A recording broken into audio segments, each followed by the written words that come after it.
chers amis, bonjour. Nous sommes le lundi 12 juillet 2021. Il est 8h30. Quelques news de l'Arménie, de l'Artsakh et de la diaspora arménienne.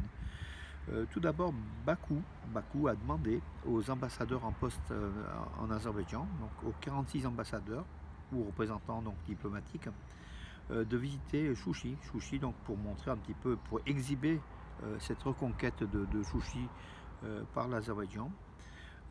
Trois pays n'ont pas répondu, ont refusé l'invitation. Donc les pays de la coprésidence du groupe de Minsk de l'OSCE, à savoir la France, les États-Unis et la Russie, donc les pays les plus importants des ambassades, ont refusé d'aller à Chouchi, tout simplement parce qu'ils sont le groupe de Minsk de l'OSCE est en phase de pourparlers, de négociations, donc autour de l'Artsakh. Mais bon, colère de Bakou, qui a menacé par le conseiller donc auprès d'Aliyev, Hadjiev, Hikmet Hadjiev, qui a menacé donc ces pays-là de sanctions. On ne sait pas de quel ordre ils seront, économiques sans doute, mais bon, Bakou menace toujours quand on n'est pas d'accord avec justement les dictats d'Aliyev. On a des menaces, mais bon, que l'Azerbaïdjan essaye d'appliquer ces menaces à la Russie, et on verra après. Donc l'Arménie, hier il y a eu deux séismes assez importants en Arménie, donc à l'échelle de 3, donc c'est des secousses quand même très très sensibles. L'une donc dans la région donc, du sud de Vayotsor, qui était à 10 km de profondeur, donc là, à son épicentre, c'était donc sur 4 degrés sur l'échelle de Richter. Ça a été ressenti dans plusieurs villes au sud, donc c'est quoi? C'est le Vayotsal, oui, c'est au-dessus de Sunik. Également, donc une secousse, donc hier pareil, donc au nord de Gubli, près de la frontière même arméno-géorgienne. Le centre était à 12 km au sud-est de Bavra. Quelques villages qui ont tremblé aussi, donc toujours sur l'échelle 3, donc l'échelle 3, 10 km de profondeur et à peu près 4 à son épicentre, voilà, sans faire de dégâts, donc il y a deux secousses, mais en fait le même jour, nord et sud de l'Arménie, donc on tremblait, c'est peut-être la même plaque qui a bougé, voilà.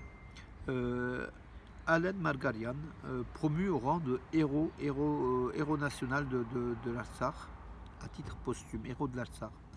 Donc Alen Margarian qui a eu un rôle très très important dans la défense de l'Artsakh lors de la guerre des 44 jours et qui a été tué bien sûr lors de cette guerre, a reçu à titre posthume, sa famille a reçu, lui a reçu à titre posthume le titre de héros de l'Artsakh et sa famille a reçu la médaille Aigle d'or, voilà, Vosker Arziv, qui est décerné justement au héros de l'Artsakh. Voilà, donc le jeune, il était très jeune, une vingtaine d'années. Donc ce jeune qui s'est distingué donc, lors des combats et qui a laissé sa vie pour la défense de la patrie.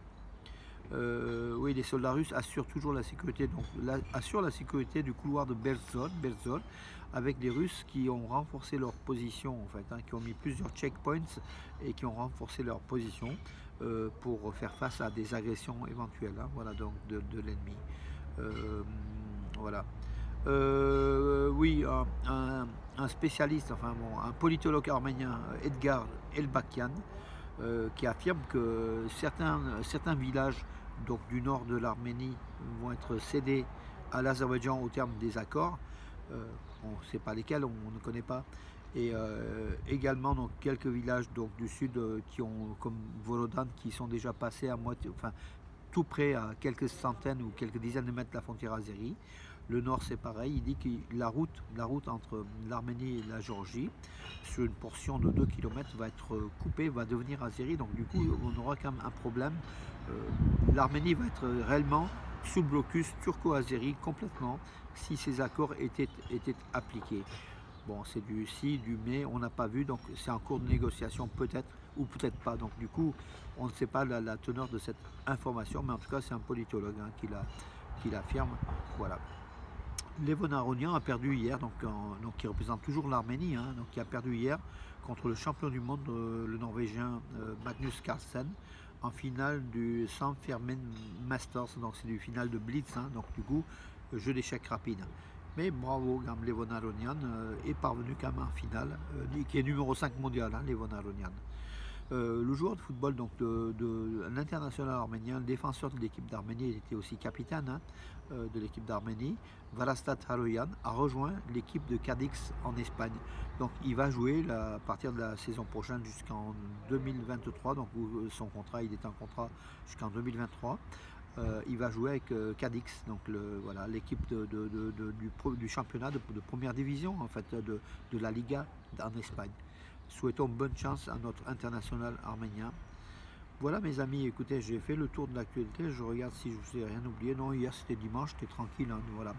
Je vous souhaite une bonne journée et je vous donne rendez-vous à demain mes amis.